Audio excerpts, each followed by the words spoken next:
Hey everyone, and welcome back. Yeah. Ready to make some serious cash? $10,000 a month. Sound good to you? 10,000 a month. Yeah, That's a good chunk of change. it is. And, maybe you're like me and you're starting to feel a little bit stuck on that traditional 9 to 5 path. Yeah. So today, Grind. it can be a grind. So today we're taking a deep dive into what our source is calling a new route Ooh. to earning some serious income. I like that, a new route. It's exciting. Yeah. So we're going to be talking about high-income skills, building your personal brand, Uh-huh. and tapping into the world of online education. I love it. We've got some fascinating material to unpack. So Let's dive in. let's jump right in. So that really stood out to me when I was digging into this source was the way that they contrast these two paths. Like you've got the traditional versus the new. And it's not just about the money. Right. It's really about the underlying mindset. It's about freedom, isn't it? It is about freedom. Yeah. It's about flexibility, and they don't sugarcoat it either. No, they don't. They bring up this data Uh-huh. from the Social Security Administration Right. that the average person makes about $5,300 a month, Oh, wow. which That's a far cry. that's a far cry from It's on 10,000. 10,000. Yeah, but And I think it's not just the number, it's also this feeling of, Being trapped. yes, Yeah. being trapped in that system. Absolutely. Even if you manage to land like a high-paying job, right? You're still trading time for money. Mm, You hit a ceiling pretty quickly, and that can feel very limiting, yes. especially if you're looking for, more freedom and flexibility. Right. And, our source actually shares a personal anecdote about this, dealing with parental pressure to follow that well-worn path, which I'm sure resonates with many of you listening. Oh, it definitely resonates with me. I remember those conversations with my family. Mm. All about getting a stable job and like what does stable even mean anymore. It's almost like the definition of success is shifting right before our eyes. And that's what makes this new route so intriguing. Yes. And, it's worth noting, our source isn't just some armchair theorist. Right? They've actually achieved millionaire status Wow. in their 20s by following this exact path. Okay, so they've walked the walk. They've walked the walk. All right, so let's break this down, this new route. Okay. Their framework boils down to 3 key steps. Consume, apply, and educate. I like it. Yeah, straightforward. So it all starts with consume, and I don't mean binge watching Netflix. Yeah. We're talking about actively seeking out knowledge and skills that are in high demand. Right. Things that can actually translate into serious income. Yes. They actually give us a pretty solid list of examples. You've got video editing, high-ticket sales, web design, coding, graphic design, even copywriting. Yeah, it's about finding what clicks for you, right? Yes. You're not going to be successful if you're forcing yourself to learn something you absolutely hate, right? It's got to light you up inside. Yeah, I gotta have that passion. You've got to have the passion. Yeah. So, the source is a big advocate for using YouTube as a starting point. Makes sense. And it makes sense. It's free. There's a wealth of information out there. Tons of information. But they do caution against just passively watching. Right. It's about being a discerning consumer. So how do you do that? How do you become a discerning consumer? Well, so that's where things get interesting. Okay. They recommend focusing on credible experts with large audiences. Okay. And not just watching their videos, Right. but actually taking notes, extracting those key takeaways. Love it. But then they say, go further. Okay. Engage in online communities like Reddit and Discord, Hmm. where you can see what the real-world challenges are and get a more nuanced understanding of that field. Like getting the inside scoop. Exactly like getting the inside scoop. Yeah. And while the source highlights YouTube, they also stress the importance of diversifying your learning sources. So books are mentioned. Yes. And while they do give a nod to a service that summarizes books, Uh-huh. I think the bigger point is always to seek multiple perspectives. Right. Don't limit yourself. Don't put all your eggs in one basket. Exactly. So once you've consumed all this knowledge, Yeah. it's time to put it into practice. Right. And that brings us to step 2. Apply. This is where the rubber meets the road. This is where the rubber meets the road. Yeah. You can't just be a knowledge sponge. You have to actually get your hands dirty Uh-huh. and apply what you've learned. You got to take action. You get to take action. Yeah. This is where I think a lot of people get stuck. Yeah. You get caught up in the learning phase and never actually take that leap of faith. It's scary. It can be really scary. And so our source addresses this head on with this concept of the consume-apply cycle. Ooh, Ooh, I like that. Yeah. It's a cycle. It's a cycle. It's not linear. really. It's not linear. You're constantly iterating, learning, applying, refining, and then circling back to consume more knowledge. And even more importantly, I think they emphasize the importance of embracing failure as a learning opportunity. Yeah. We live in a culture that glorifies instant success. Right. Like overnight success. Yeah. But it's BS. It's a myth. It's a myth. Everyone chases setbacks. Yeah. They even remind us that Mark Zuckerberg didn't create Facebook on his first try. J.K. Rowling faced tons of rejections for Harry Potter, and even Beyoncé had to work her way up. Even Beyonce. Even Beyoncé. Nobody starts at the top. Right. So it's a powerful reminder that success rarely happens overnight. Mm-hmm. The key is to persevere through those challenges and just keep learning along the way. Keep learning. So you've honed your high-income skills. Uh-huh. You've started applying them. Right. And you're ready to start making some serious cash. Okay, here we go. What's next? Yeah. Well, our source suggests a two-pronged approach. Scaling your skill into a business and teaching others what you've learned. Okay. But before we dive into that, I want to pick up on something you mentioned earlier. Uh-huh. That point about getting stuck in the learning phase. Right. They actually address this with a concept they call diminishing returns. Diminishing returns. It's almost like this counterintuitive idea. Yeah. The more you learn, Huh. the less valuable that additional learning becomes. Right. From a purely income-generating perspective. At some point, you hit a point where, further specialization might not translate to like a significant increase in your earning potential. Right. You don't want to get stuck in learning mode forever. Yeah. You have to actually put those skills to work. And that's where the idea of scaling comes in. So how do you scale? They make a really important distinction here. Yeah. Just because you're making good money from a skill Yeah. doesn't mean you have a business. If Yeah. you're constantly trading your time for money, Right. it's more like a high-paying job. It's like a really fancy job. Yeah. Yeah. So how do you make that shift Right. from high-income skill to a scalable business? Okay. Let's give a great example of a YouTuber shorts editor Uh-huh. who was feeling totally burnt out. Oh, no. He was making good money, but working around the clock. I've been there. Yeah. And so what was fascinating about his approach was that he decided to systematize his entire process. Okay. He documented everything from, like, how he selected clips and chose fonts to the specific times he posted. Wow. He basically created a blueprint that someone else could follow. So even though he couldn't find someone to like replicate his exact skill set, Right. he was able to break down the process into smaller tasks that could be delegated? Yes, and this allowed him to take on more clients and focus on quality control rather than getting bogged down in the minutia of every single edit. He works smarter, not harder. He worked smarter, not harder. Huh. And it's a perfect example of that. Love that. So it really shows that building a business is about creating systems and processes that can be replicated. Yes. It's not just about doing everything yourself. Right. It's about leveraging your expertise to build something bigger than yourself. Oh, I like that. And this actually ties in beautifully with the other path to income generation that the source highlights. Teaching others your skills. Ooh. And that's what we're going to dive into in part 2. I can't wait. The world of online education is booming. It is There are endless possibilities. endless. Yeah. So get ready to have your mind blown, because we're about to explore how you can turn your knowledge into a sustainable income stream That's what I'm talking about. while making a real impact. Let's do it. Stay tuned, folks. The deep dive continues. Okay. Welcome back.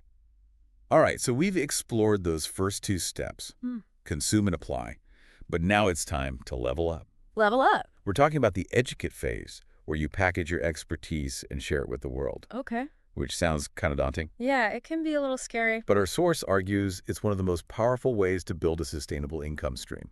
It is. And it's interesting, because they point out this common fear that people have about this, like revealing their so-called secrets. Right, like giving away the secret sauce. Yeah, that worry that if they teach others, they'll create competition or devalue their own expertise. Right. But they make a really good point. They do. Only a small percentage of people actually take action on the knowledge they consume. So Yeah. even if you generously share your expertise, it's those who actually apply it who will reap the rewards. It's that old saying, knowledge is power, but only if you use it. Exactly.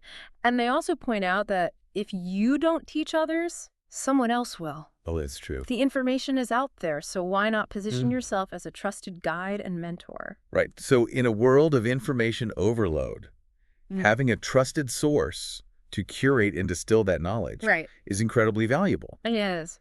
But let's be honest, Yeah. the online education space Yeah. is pretty crowded these days. It is a crowded space. So how do you stand out? Yeah, how do you stand? How do you attract an audience? Right. Well, they emphasize this idea of relatability. Hmm. And I think this is where your personal journey comes in, you know? Right. Those challenges you've overcome, the lessons you've learned during that apply phase, Right. they become so valuable. So it's not just regurgitating information. No. You're sharing your real life experience Yeah, that your audience can connect with. exactly. And they use their own story as an example, Uh-huh. you know, starting with no money, Right. no qualifications, and ultimately achieving financial success through hard work and determination. Right. It's a story that resonates with aspiring entrepreneurs, and it makes their advice so much more credible. Because you're not just preaching from a pedestal. Right. You're walking alongside them. Yeah. You're on the journey with them. So it's about building that trust and connection. It is. Okay. So we've established the why behind teaching. But let's get into the how. Why do we actually do it? They offer a really cool framework, Okay. which they call the impact principle. The impactee principle. I love a good acronym. I love a good acronym. To help guide the creation of engaging content that attracts an audience. So can you break that down for us? Absolutely. So remember those 6 letters, IMPACT, because they're your roadmap to success in the online education world. Okay. So first up, we've got I, Mm-hmm. which stands for inspire. Inspire. Your content should ignite a fire Ooh. within your audience, showing them that transformation and success are within their reach. Spark that Can belief, spark the belief. that motivation. Yes. Okay, what about M? M is for message. Message. You need a clear, concise, memorable message Okay. that cuts through the noise and sticks with people. So it's like your unique selling proposition, that thing that sets you apart. Yeah, exactly. Okay, P is for practical. Practical. But Don't just talk about these abstract concepts. Right. Provide tangible, actionable steps that people can implement immediately. people are hungry for results. They want to know how to make it happen. Exactly. Give them the tools and the strategies. Okay. Then we move on to A. A for authentic. Authentic. This one is so crucial. Be yourself. People can spot a fake a mile away. Yeah. Your unique personality, your experiences, your perspective, Right. that's what will truly set you apart. And that resonates with what we were just talking about, right? Yeah. Relatability, authenticity go hand in hand. Couldn't agree more. Okay, so C is for connection. Connection. This is all about fostering a genuine bond with your audience. Okay. Responding to comments, engaging in conversations, creating a space where people feel seen and heard. It's not just about broadcasting your message. No. It's about fostering a dialogue, Yeah. creating that sense of belonging. Exactly. And within that, C for connection, we have 2 more C's. Conversation and community. Okay. It's all about nurturing that interaction, Mm. creating a space where people feel comfortable sharing. Right. Bring on the T. T is for timing. Time And this error. isn't just about finding the optimal time to post on social media. It's about understanding trends, staying relevant, tapping into the current conversations that are capturing your audience's attention. So it's about riding the wave of what's hot and using that momentum to shine a spotlight on your content. Exactly. Okay. So we've got inspire message, practical, authentic, connection, and timing. Got it. Got it. It's a pretty comprehensive framework. Yeah, it is. But I imagine it's not one size fits all. No, you're absolutely right. They emphasize this by highlighting Stephen Bartlett's journey. Okay. Initially, he struggled with vlogging, Ah. but he found his niche with podcasting. Ah. It's about experimenting, exploring different platforms, finding the format that best aligns with your strength and resonates with your audience. That's encouraging. Yeah, It's about embracing your own unique style and not being afraid to try new things. absolutely. And before we move on, Yeah. I remember they mentioned a specific platform for creating and hosting online courses. Yes. Kajabi, I think it was called. Yes, Kajabi. And while they weren't explicitly endorsing it, they did highlight some of his key features. Like, for example, they pointed out that Kajabi lets you keep 100% of your revenue, which is a big deal. which is a big deal compared to some other platforms that take a cut. Right. And it also provides these built-in marketing tools and analytics, Oh, which can be super helpful for anyone starting out. So it sounds like a pretty comprehensive solution. Yeah. But I think the bigger point they were making is to choose a platform Yeah. that gives you ownership and control Yes. over your content. Absolutely. Protect your intellectual property. Yes. And make sure you're maximizing your earning potential. Okay, so we've covered a lot of ground here. We can? We've talked about the importance of teaching the power of relatability, the impact principle, and even some practical tips on choosing a platform. Yeah. But what's next? Okay. How do we connect all of this to that $10,000 a month goal? Right. In that final part of this deep dive, we're going to get specific about how to turn this knowledge into cold, hard cash. We'll explore pricing strategies, delve into the different types of education products you can create, Oh, and leave you with some thought-provoking questions to help you map out your own unique path to financial freedom. sounds good to me. Stay tuned, everyone, because things are about to get really interesting. All right, so we've talked about finding that high-income skill, Right. honing it, Mm-hmm. and even scaling it into a business. Yes. But now let's get down to brass tacks. Yes. How do we actually reach that $10,000 a month goal through online education? Right. I'm ready to turn knowledge into profit. I love it. Well, the good news is our source provides a really practical framework for thinking about pricing. Okay. Remember that example they gave about a $100 online course? Uh-huh. You sell 100 of those in a month, boom, you've hit your target. I love how they break it down into such simple terms. Right. Makes it feel so achievable. Yeah. But what I find really exciting is that you only have to create the course once, Right. and then you can sell it over and over again. Exactly. That's leverage. That's leverage. You're no longer trading time for money in a linear way. Right. You're creating something valuable that can generate income even while you sleep. Ooh, I like that. Passive income. Passive income. Okay. But of course, there are other models to explore like memberships or subscriptions, which offer that beautiful recurring revenue stream. That beautiful recurring revenue. Our source was really passionate about recurring revenue. Yes, they were. Creates so much more stability. Right. Predictability allows you to invest in growth with more confidence. But I imagine pricing can feel intimidating, Oh, yeah. especially when you're first starting out. Absolutely. Any tips from our source on finding that sweet spot? Yeah, so they emphasize the importance of balancing value and affordability. Okay. You want your pricing to reflect the true worth of your knowledge and expertise, Right. but you also want to make it accessible to your target audience. Makes sense. And remember, pricing isn't just like a one-time decision. Right. It's an ongoing process. That's a really good point. You can always experiment Sure. with different pricing models Absolutely. and adjust based on feedback and results. Exactly. So it's all about finding what works best for you and your audience. Mm-hmm. Well, before we wrap up this deep dive, Yes, I know you have one of those thought-provoking questions up your sleeve. I do. Hit me. All right, so get ready to do some introspection. Okay. Throughout this deep dive, we've talked a lot about the power of personal experience in building an audience. So here's the question to ponder. Okay. What unique experiences or insights can you bring to the table that will resonate with your potential audience? Wow. That's a powerful question. It really challenges us to think about what makes us unique Mm-hmm.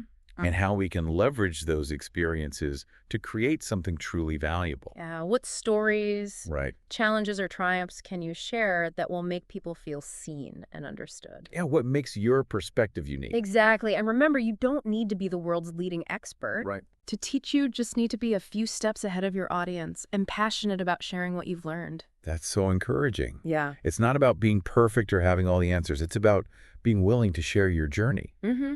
and connect with others who are on a similar path. Well said. So we've reached the end of our deep dive Yeah. into the world of high-income skills, personal branding, and online education. Yes. We've explored the limitations of that traditional 9-to-5 path, Right. the power of the consume-apply cycle, Mm-hmm. and the potential of building a business around your expertise. Yes. We unpacked the impact principle, We did? tackled pricing strategies, Uh-huh. and even touched on some practical tools and platforms that you can use to get started. Absolutely. But most importantly, I think we've challenged you to think about your unique path to financial freedom and the valuable experiences that you can share with the world. So what are you waiting for? Yeah, what are you waiting for? Go out there, consume knowledge, apply it, build your brand, and start sharing your expertise. Thanks for joining us on this deep dive, and we'll catch you next time for another exciting exploration.